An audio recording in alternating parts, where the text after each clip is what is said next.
কই? হ্যাঁ দোস্ত, আমি আশুগঞ্জ। প্রচুর গাড়ির জাম, বুঝলি? আচ্ছা একবারে কোন রকম টাইম নেই ঢুকছি আর কি। অনেক গাড়ির জ্যামে পড়ছিলাম, আশুগঞ্জ পার হচ্ছে। হ্যাঁ, আচ্ছা, ব্রিজ পার হইছেন নি? না ব্রিজে ঢুকতেছি, গাড়িগুলো টোল দিতেছি, টোল। আচ্ছা আচ্ছা, সবাই আপনার জন্য অধীর আগ্রহে বসে আছে। জি, আমার সবাইকে আমার সালাম দিয়ে দোস্ত। সবাই আপনার সালাম শুনতেছে। আচ্ছা ঠিক আছে, নিশিরাইতে কারবাসী বাসে আসেননিও? সবাই আসেননি? আলহামদুলিল্লাহ, আপনি সবাই আপনার জন্য অধীর আগ্রহে বসে আছে। এই যে দেখেন মাহফিলের সুতার সবাই আপনার জন্য বসা। থেকে সালাম দিবেন ইনশাআল্লাহ, দেখা হবে ভৈরববাসী শ্রীনগর ইনশাআল্লাহ। আমি একটু জ্যামে পড়ছিলাম, এই জন্য একটু বিলম্ব হয়েছে, আন্তরিকভাবে দুঃখ প্রকাশ করছি। ইনশাআল্লাহ আমি কিছুক্ষণের মধ্যে চলে আসবো, আপনারা একটু অপেক্ষা করেন। আমার দোস্তের জন্য দোয়া রইল, সবাই দোয়া করবেন। নারে তাকবীর, নারে রিসালাত, আহলে সুন্নাত ওয়াল জামাত।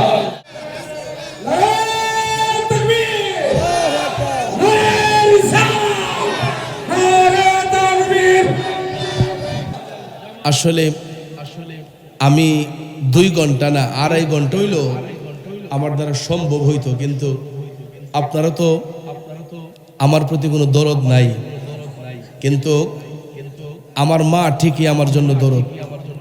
আজকে 5 দিন 6 দিন ধরে আমার মার চোখে ঘুম নাই, যে ফুত বাঁচলে মাহফিল করণ যাইব, আগে শরীরের সুস্থতা, এরপরে মাহফিল।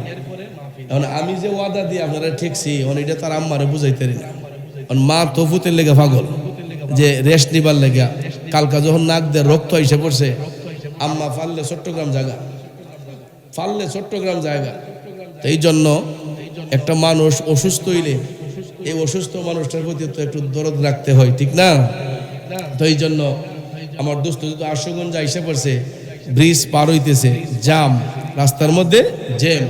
তো এটা আপনারও বুঝা শুনে ভবিষ্যতে মাহফিল দিলে এই যে বক্তার কষ্ট, এটা একটু বুঝছেন। এই লোক তার আসলেই সময় নাই, ব্যস্ততা। তো মাহফিলের ডেট যখন আনবেন, হ্যাঁ, যদি আগে দিতে পারে 11টায় বা 12টার ভিতরে আসলেও একটা মানুষ ওয়াজ শুনে তৃপ্তি পায়, ঠিক না? কে রে এই 2টা 2.5টা 3টার সময় অতলা কষ্ট দিয়া, ইলারও কষ্ট আপনারও কষ্ট, ঠিক না?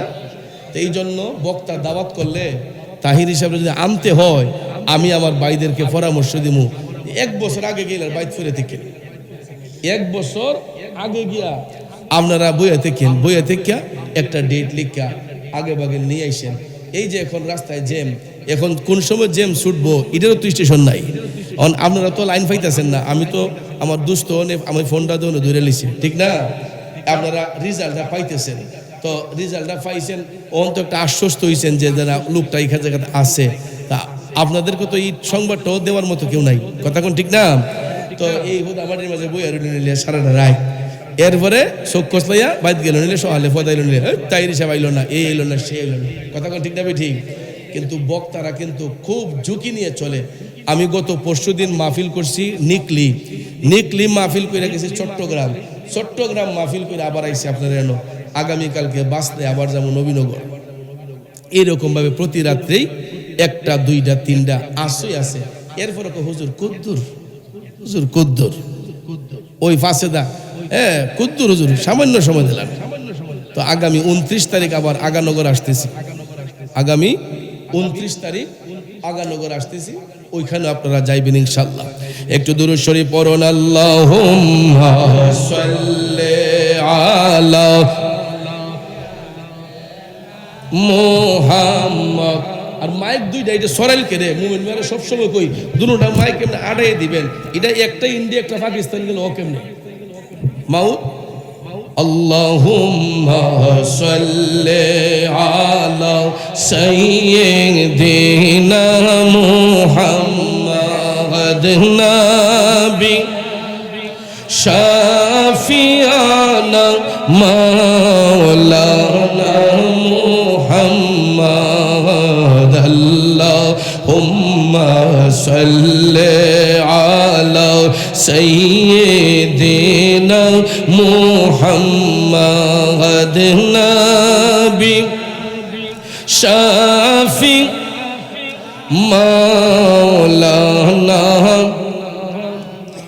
বাবাজির আমার, বন্ধুরা আমার, আমি প্রথমেই শুরু করেছিলাম যে রাত যত গভীর হয় প্রেম তত মধুর হয়।